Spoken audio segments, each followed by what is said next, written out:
নমস্কার সকলকে, সন্ধ্যা কিচেনে আপনাদের সবাইকে স্বাগত। আশা করছি আপনারা সবাই ভালো আছেন আর সুস্থ আছেন। তো আজকে আপনাদের সাথে শেয়ার করব একটি চপের রেসিপি। আর এই চপটা কিন্তু রসুন দিয়ে হবে। তো এখানে আমি কিছুটা বেশি পরিমাণ রসুন নিয়ে নিয়েছি, সাথে পেঁয়াজ কুচি, আদা কুচি, কাঁচা লঙ্কা কুচি, আর এখানে আলুটা সিদ্ধ করে ম্যাশ করে নিয়েছি। তো আর কী লাগছে চলুন আপনাদের সাথে সেটাই শেয়ার করব। তার আগে বলি, ভিডিওগুলো যদি ভালো লাগে লাইক কমেন্ট করতে ভুলবেন না। আর চ্যানেলটিকে এখনও যারা সাবস্ক্রাইব করেনি, সাবস্ক্রাইব করে আমার পাশে থাকবেন।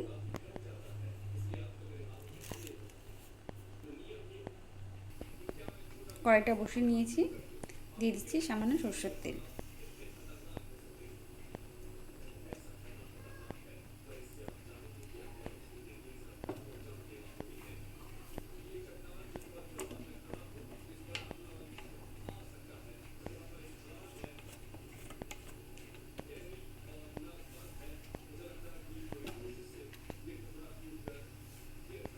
সামান্য কালো জিরে ফোড়ন,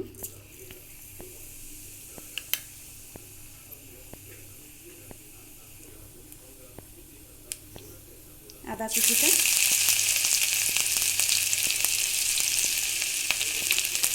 রসুন কুচি, রসুনটাকে কিন্তু থেতো করে নিয়েছি আমি,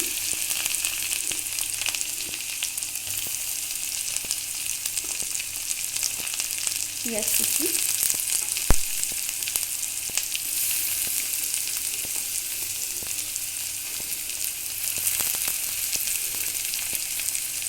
কাঁচা লঙ্কা কুচি।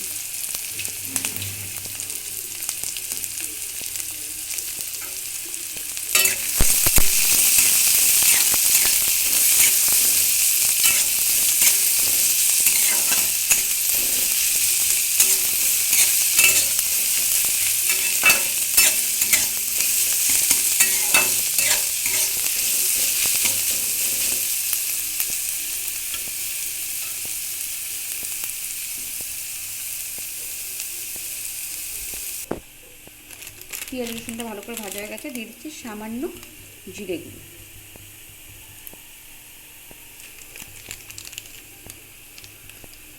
সামান্য গরম মশলা গুঁড়ো,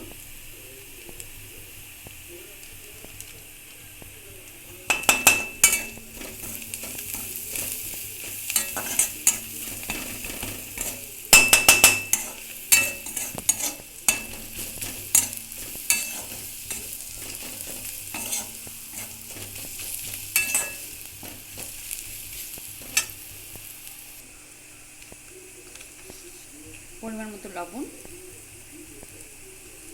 সামান্য হলুদ।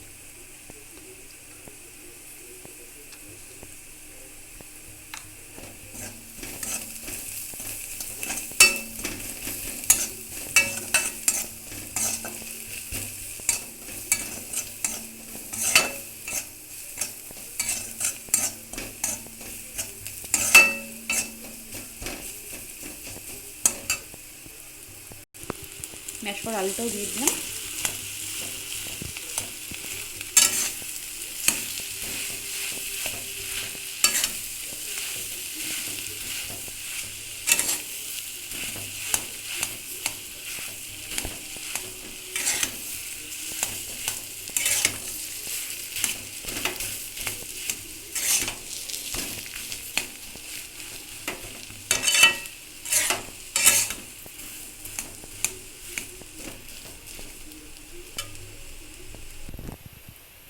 আলুর পুরটা কিন্তু রেডি হয়ে গেছে, এবার নামিয়ে নিব।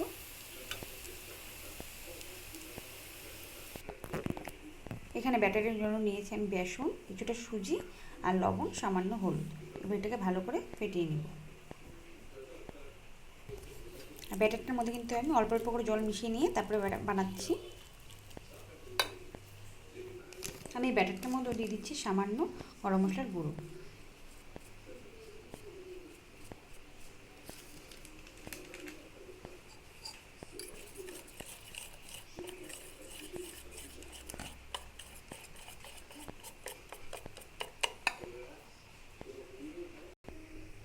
এবার আলুটাকে এভাবে নিয়ে হাতের সাহায্যে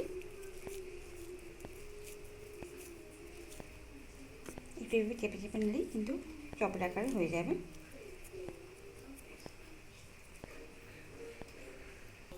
ব্যাটারটা কিন্তু একটু ঘনই রাখতে হবে। আর এখানে আমি কয়েকটা চপের শেপে তৈরি করে নিয়েছি।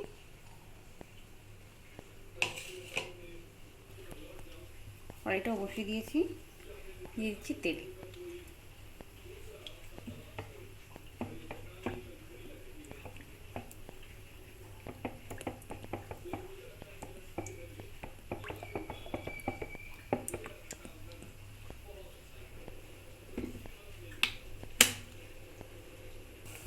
আর এইভাবে কিন্তু আমি ব্যাটারে চুবিয়ে চুবিয়ে দিয়ে দিয়েছি।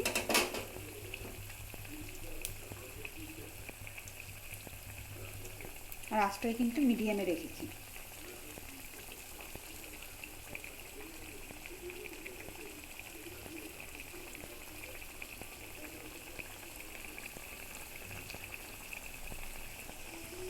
এবারে কিন্তু আঁচটা বাড়িয়ে দিব।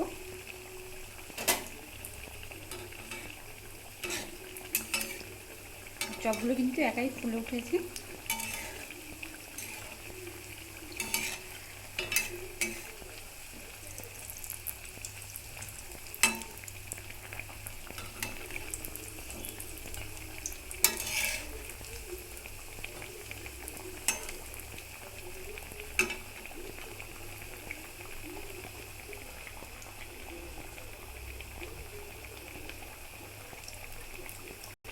চপগুলো কিন্তু দেখুন খুব সুন্দর করে ফুলছে। আর রসুন ফ্লেভারের এই চপটা খেতে কিন্তু খুব ভালো লাগে।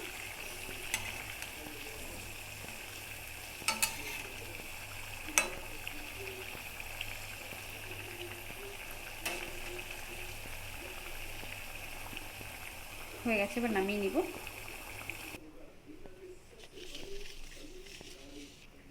নামিয়ে নিয়েছি। তো রেসিপিটি কেমন লাগলো অবশ্যই কিন্তু জানাবেন। ভিডিওটি সকলকে দেখার জন্য ধন্যবাদ।